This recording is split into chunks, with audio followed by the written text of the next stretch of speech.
ಕಾರಣ ನೋಡಿ auto rickshaw driver ನೀತಿ ಕೆಲವೊಂದ್ ಕಡೆ ಹಿನ್ನಡೆ ಆಗ್ತಾ ಇದೆ ಅನ್ಸುತ್ತೆ ಸರ್. ಇಲ್ಲ ಹಂಗೇನಿಲ್ಲ, ಜನ ಆಶೀರ್ವಾದ ಮಾಡಿದ್ದಾರೆ, ಆಗುತ್ತೆ. ಅಂದ್ರೆ ವಿನ್ ಆಗ್ತಾರೆ ಅಂತ ಕಾನ್ಫಿಡೆನ್ಸ್ ಇದೆ. ನೆಕ್ಸ್ಟ್ ಏನ್ ನಿರೀಕ್ಷೆ ಅಂದ್ರೆ ನೀವೇನು ಅಭಿವೃದ್ಧಿ ಕೆಲಸ ಮಾಡ್ತಾರೆ ಅಂತ? ಈಗ ನೀವು ವೈಫ್ ವಿನ್ ಆದ್ರೂ ಕೂಡ ಅವ್ರೇನ್ ಮಾಡಲ್ಲ, ನೀವೇ ಅವ್ರ ಆಡಳಿತ ಮಾಡ್ತೀರಿ ಅಂತ ಹೇಳ್ತಾರೆ. ಇಲ್ಲ ಹಂಗೇನಿಲ್ಲ. ಕೇಳಿ. ಮತ ಎಣಿಕೆ ಆರಂಭ ಆಗಿದೆ. 8ನೇ ರೌಂಡ್ ಮೊದಲ ಎರಡು ಸುತ್ತಿನಲ್ಲಿ ಮುನ್ನಡೆ ಇದ್ರಿ. ಈಗ 8ನೇ ರೌಂಡ್ ನಲ್ಲಿ ಕಡಿಮೆ 900 ಓಟ್ ಕಡಿಮೆ ಇಲ್ಲ, 33 ಓಟ್ ಈಗ ಕಾಂಗ್ರೆಸ್ ಲೀಡ್ ಇದೆ. ಕಾಂಗ್ರೆಸ್ ಲೀಡ್ ಆಗಿದೆ. ಖಂಡಿತ ಗೆಲುವಾಗುತ್ತೆ. ತುಂಬಾ ಕಡಿಮೆ ಹಾಕೊಂತ ಹೋಗ್ತಾ ಇದೆ. ಒಂದು ಹಂತದಲ್ಲಿ ಬಿಜೆಪಿ ಲೀಡ್ ಆಗಿದೆ ಸರ್. ಇಲ್ಲ ಹಂಗೇನಾಗಲ್ಲ, ಖಂಡಿತ ಜನ ಆಶೀರ್ವಾದ ಮಾಡಿದ್ದಾರೆ. ನಾವು ಗೆಲ್ಲಿನ ದಡ ಸೇರ್ಕೊಂತೀವಿ. ಯಾಕಂದ್ರೆ ಸಿದ್ದರಾಮಯ್ಯ ಅವರಂತ ಎಫರ್ಟ್ ಹಾಕಿರೋ ಸಂದರ್ಭದಲ್ಲಿ ಈ ಹಂತಕ್ಕೆ ಕುಸಿತ ಆಗ್ತದೆ ಅಂತ ತಮ್ಗೆ ಇದಿತ್ತ ಅಂತ? ಇಲ್ಲ ಹಂಗೇನಿಲ್ಲ, ಇದು ನಾರ್ಮಲಿ ಬೈ ಎಲೆಕ್ಷನ್ ಅಲ್ಲ. ಬೈ ಎಲೆಕ್ಷನ್ ಆದ್ಮೇಲೆ ನಾರ್ಮಲಿ ಅವು ಎಣೆ ಆಟ ಇದ್ದಿದ್ದೇ ಇದೆ ಎಲ್ಲದು ಕೂಡ. ಸೊ ಒಳ್ಳೆ ನಿಯರೆಸ್ಟ್ ಮಾರ್ಜಿನ್ಗೆ ನಾವು ಗೆಲ್ತೀವಿ. ಸಂಡೂರಲ್ಲಿ ಇನ್ನು 11 ಸುತ್ತಿನ ಮತ ಎಣಿಕೆ ಬಾಕಿ. ನೋಡಿ, 2,000ಕ್ಕಿಂತ ಮೇಲೆ ಹೋಗೋದೇ ಇಲ್ಲ. ನೋಡಿ, 38,000 70,000 ಅಂತಂದ್ರೆ ಅಪ್ರಾಕ್ಸಿಮೇಟ್ಲಿ 30% ವೋಟಿಂಗ್ ಕೌಂಟಿಂಗ್ ಆಯ್ತು. ಸಂಡೂರ್ನಲ್ಲಿ 33 ಅಂತರ ಇದೆ. ಸಂಡೂರ್ನಲ್ಲಿ 33 ಡಿಫರೆನ್ಸ್ ಇದೆ, ವೋಟ್ಗಳ ಡಿಫರೆನ್ಸ್ ಅಷ್ಟೇ. ಬಹಳ 1,000 ಮೇಲೆ ಎಲ್ಲೂ ಇಲ್ಲ. ಇವಾಗ 33 ಮೈ ಗುಡ್ನೆಸ್. 80,000 ವೋಟ್ ಅಲ್ಲಿ 80,000 ವೋಟ್ ಅಂದ್ರೆ ಒಂದು 40% ಆಯ್ತು. 40% ಕೌಂಟಿಂಗ್ ಆಯ್ತು. ಇನ್ನೊಂದು 60% ಬಾಕಿ ಇದೆ ಅಂತ ಒಂದು ಐಡಿಯಾ ಸಿಗ್ತಾ ಇದೆ. ಯಾರು ಕೂಡ ವಿಪರೀತವಾದಂತ ಒಂದು ನಾಗಾಲೋಟ ಕಾಣ್ತಾ ಇಲ್ಲ. ಜಯಪ್ರಕಾಶ್, ಕೇವಲ ಆಮೆ ಓಟ. ಇದು ಚನ್ನಪಟ್ಟಣಕ್ಕೆ ಸಂಬಂಧಪಟ್ಟಂತೆ ಹೇಳಿ.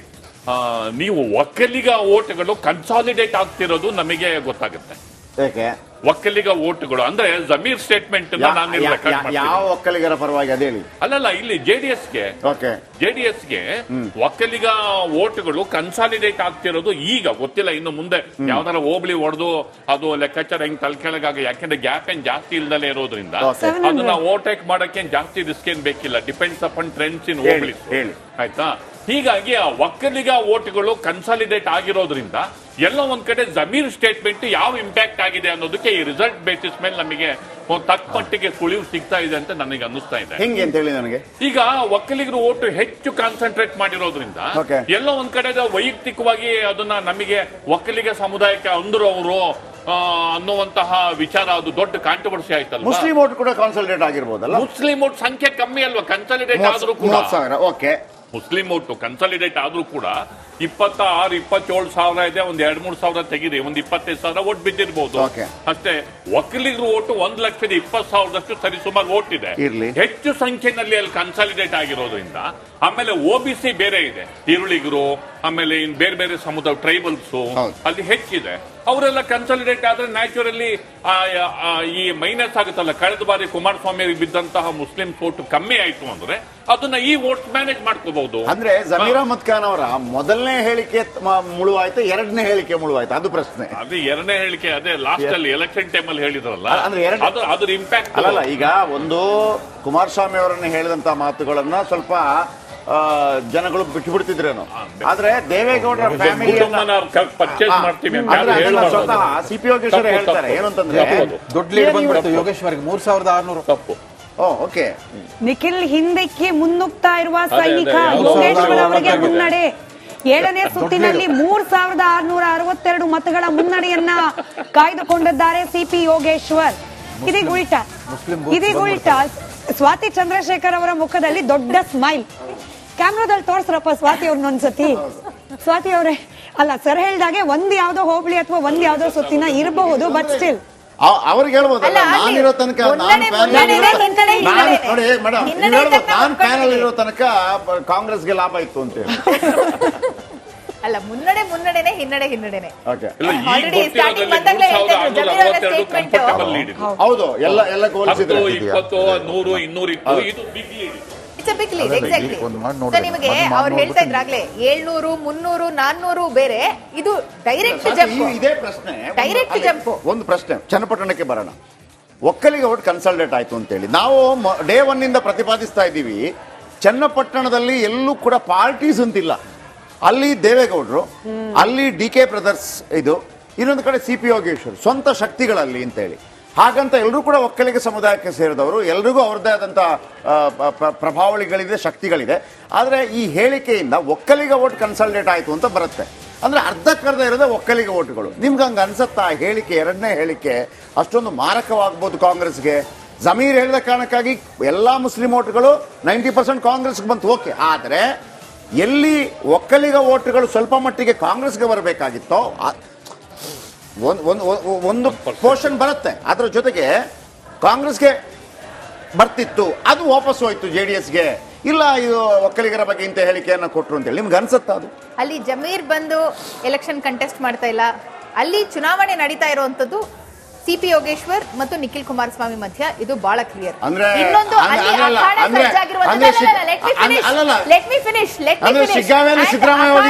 ಆಗಿರುವಂತದ್ದು ಅಲ್ಲಿ ದೇವೇಗೌಡರ ಕುಟುಂಬಕ್ಕೂ ಮತ್ತು ಒಂದು ಕಡೆ DK ಬ್ರದರ್ಸ್ ಅವರ ಶಕ್ತಿ ಪ್ರದರ್ಶನ. ಇದು ಓವರ್ ವ್ಯೂ ಅಲ್ಲಿ ನೋಡೋದಾದ್ರೆ, ಆದ್ರೆ ಬಹಳ ವಾಸ್ತವಿಕವಾಗಿ ನೋಡೋದಾದ್ರೆ it is a very clear fight between Kumaraswamy and CP Yogeshwar. Actually Nikhil ಕುಮಾರಸ್ವಾಮಿನೂ ಇಲ್ಲಿ ಗಣನೆಗೆ ಬರುವಂತದ್ದಲ್ಲ.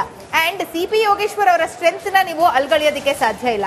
ಇಂಡಿಪೆಂಡೆಂಟ್ ಆಗಿ ನಿಂತು ಗೆದ್ದಂತವ್ರು 2 ಬಾರಿ, ಅವರದೇ ಆದಂತಹ ವರ್ಚಸ್ಸನ್ನ ಬೆಳೆಸ್ಕೊಂಡಿರುವಂತವ್ರು, ಬಿಜೆಪಿಗೆ ಹೆಸರೇ ಇಲ್ಲದೆ ಇದ್ದಂತಹ ಕಾಲದಲ್ಲಿ 80,000 ಮತಗಳನ್ನ ಬಿಜೆಪಿಗೆ ತಂದ್ಕೊಟ್ಟಂತಹ CP ಯೋಗೇಶ್ವರ್. ನೀವು CP ಯೋಗೇಶ್ವರ್ ಅವರ ಸ್ಟ್ರೆಂತ್ ನ ಇಲ್ಲಿ ಪಕ್ಕಕ್ಕಿಟ್ಟು ನಾವು ಏನೋ ಅವ್ರು ನಮ್ಮ ಪಕ್ಷಕ್ಕೆ ಬಂದಿದ ತಕ್ಷಣ ನಾವು ಅವ್ರನ್ನ ಗೆಲ್ಸಿದ್ವಿ ಅಂತ ಖಂಡಿತವಾಗ್ಲೂ ನಾವು ಬರ್ತಾ ಇರುವಂತ ರಿಸಲ್ಟ್. ಇನ್ನೊಂದು ವಿಚಾರ ಸಮೀರ್ ಸರ್, ನನ್ಗೆ ಇಬ್ರು ಆತ್ಮೀಯವಾದ ಗೆಳತಿಯರು, ಇಬ್ರು ಕೂಡ ಚನ್ನಪಟ್ಟಣದ ವೋಟರ್ಸ್.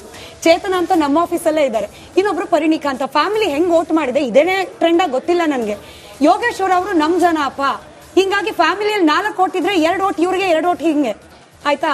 ಕುಮಾರಸ್ವಾಮಿ ಅವರು ಅರೆ ನಮ್ ಒಕ್ಕಲಿಗರು, ದೇವೇಗೌಡರು ನಮ್ ಒಕ್ಕಲಿಗರ ಅಸ್ಮಿತೆ, ಹಂಗಾಗಿ ಒಂದ್ ಫ್ಯಾಮಿಲಿ 3 ಓಟ್ ಇದ್ರೆ 2 ಅಲ್ಲಿಗೆ ಒಂದ್ ಹಿಂಗೆ ಫ್ಯಾಮಿಲಿ ಡಿವೈಡ್ ಆಗಿದೆ ಅಂತ. ತುಂಬಾ ಸ್ಟ್ರಾಂಗ್ ಇದೆ ಅಲ್ಲಿ ಚನ್ನಪಟ್ಟಣದಲ್ಲಿ. ಬೇರೆ ಎಲ್ಲಾ ಕ್ಷೇತ್ರಕ್ಕಿಂತ ಹೆಚ್ಚಾಗಿ JDSಗೆ ತುಂಬಾ ಸ್ಟ್ರಾಂಗ್ ಆಗಿರುವಂತ, ಅಂದ್ರೆ ನೀವ್ ಯಾರನ್ನಾರ ನಿಲ್ದಿ ನಾವು ಅವರಿಗೆ ಕೊಡ್ತೀವಿ ಅನ್ನುವಂತ 2023 ಚುನಾವಣೆಯಲ್ಲಿ 50,000 ಲೀಡಲ್ಲಿ ಗೆಲ್ಬೇಕಿತ್ತು, ಗೆದ್ದಿದ್ 15,000 ಲೀಡಲ್ಲಿ. ಸೊ JDS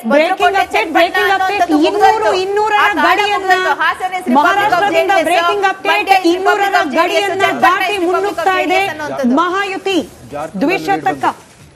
ಜಾರ್ಖಂಡ್ ನಲ್ಲೂ ಕೂಡ ನೋಡಿ 41 ಅಲ್ಲಿನ ಮ್ಯಾಜಿಕ್ ನಂಬರ್ 44 ಕ್ಷೇತ್ರಗಳಲ್ಲಿ NDA ಕೂಟ ಮುನ್ನಡೆಯನ್ನ ಕಾಯ್ದುಕೊಂಡಿದೆ. ಮಹಾರಾಷ್ಟ್ರದಲ್ಲಿ ಕೇವಲ 57 ಸ್ಥಾನಗಳಲ್ಲಿ. ಇದೇ ಕಂಟಿನ್ಯೂ ಆಗುತ್ತಾ ಗೊತ್ತಿಲ್ಲ, ಬಟ್ ಹೌದು, ಮುಖ್ಯಮಂತ್ರಿ ಆಯ್ಕೆ ಬಹಳ ಕಷ್ಟ. ಇಷ್ಟು ಡಿಫರೆನ್ಸ್ ಹೌದು, ಬಹಳ ಕಷ್ಟ.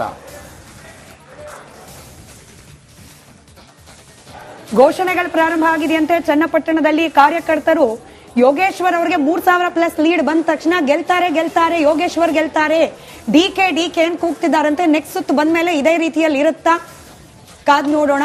ಪ್ರತಿ ಸುತ್ತನಲ್ಲೂ ಕೂಡ ಏರಿಳಿತ ಆಗ್ತಾನೆ ಇದೆ. ಕೊನೆಗಳಿಗೆಯಲ್ಲೂ ಕೂಡ DK ಶಿವಕುಮಾರ್ ಒಂದು ಮಾತನ್ನ ಹೇಳಿದ್ರು, ಇಲ್ಲಿ ಸೋತ್ರೆ ನಾನು ಸೋತಂಗೆ ಅಂತ. ಹೌದು, ಅದು ಆ ಕಾನ್ಫಿಡೆನ್ಸ್ ಇದೆಯಲ್ಲ, ಅದು DK ಅಂತ ನಾಯಕರು ಹೇಳುವಾಗ ಅದಕ್ಕೆ ಬಹಳ ಮಹತ್ವ ಬರುತ್ತೆ. ಅದಕ್ಕೆ ನಾನು ಹೇಳಿದ್ದು, ಸಿದ್ದರಾಮಯ್ಯನವರು ಹೇಳಿದ್ರಲ್ಲ ವಿಜೇಂದ್ರ ಅವರನ್ನ ಮುಖ್ಯಮಂತ್ರಿ ಮಾಡೋದಕ್ಕೆ 55 ಕೋಟಿ ಕೊಡ್ತಾ ಇದ್ದಾರೆ ಅಂತ, ಅದೂ ಬಹಳ ಮುಖ್ಯವಾಗುತ್ತೆ. ಯಾಕಂದ್ರೆ ಇಂಥ ನಾಯಕರುಗಳು ಲೂಸ್ ಟಾಕ್ ಮಾಡೋದಿಲ್ಲ ಅನ್ನೋಂಥ ವಿಶ್ವಾಸ ನಮಗೆ. ಅಂತ ಹೇಳಿಕೆಗಳು ಬಂದಾಗ ಒಂದು ರೀತಿಯಲ್ಲಿ ರಾಜಕೀಯ ವಲಯದಲ್ಲಿ ಒಂದು ಸಂಚಲನ ತೋರಿಸಿ ಸ್ವಾತಿಯವ್ರನ್ನ ಕ್ಯಾಮರಾದಲ್ಲಿ ತೋರಿಸಿ. ಇಲ್ಲ, ಅದ್ರ ಜೊತೆಗೆ ನಾವು ವೆಂಕಟೇಶ್ ದೊಡ್ಡೇರಿ ಅವರು ಹಾಗೆ ಪ್ರಶಾಂತಿ ಸುಭಾಷ್ ಅವರು ಕೂಡ ಬಂದಿದ್ದಾರೆ. ತುಂಬಾ ಹೊತ್ತಿಂದ ನಿಲ್ಸಿದೀವಿ, ಕ್ಷಮೆ ಇರ್ಲಿ. ಇದೊಂದು ಫಾರ್ಮ್ಯಾಟ್ ಹಿಂಗೆ ಪ್ರತಿದಿನ ಕೂರಿಸ್ತಾ ಇದ್ವಿ, ಇದೊಂದಿನ ಸಹಿಸ್ಕೊಳ್ಳಿ ಅಂತ ಹೇಳಿ. ನಾನು ಪ್ರಶಾಂತಿ ಮೇಡಮ್ನ ಕೇಳ್ತೀನಿ, ನಿಮ್ಮ ಮುಂಚೆ ಇದ್ದ ವಕ್ತಾರರು ಬಂದಾಗ ಕಂಟಿನ್ಯೂಸ್ ಲೀಡ್ ಇತ್ತು, ನೀವು ಬಂದ್ರಿ ಕಮ್ಮಿ ಆಯ್ತು. ವೈಯಕ್ತಿಕವಾಗಿ ನಾನು ಹೇಳ್ತಿಲ್ಲ, ಬಟ್ ನಿಮ್ಮ ಅಭಿಪ್ರಾಯ? ಜಾಸ್ತಿ ಮಾಡಿ ಹೋಗೋದು ಮುಸಲ್ಮಾನರು ಇದು ಒಂದು ವೋಟ್ ಕಾನ್ಸಲ್ಟೇಷನ್ ಏನಿದೆ ಅದು ಇವಾಗ ತೋರಿಸ್ತಾ ಇರೋದು. ಸೊ ಇನ್ನ ಬಹಳಷ್ಟು ಬೂತ್ಗಳು ಬರಬೇಕಾಗಿದೆ ನೋಡಿ ಇವಾಗ. ಮತ್ತೆ ಅಲ್ಲಿ ಚನ್ನಪಟ್ಟಣ ಸಿಟಿ ಏನಿದೆ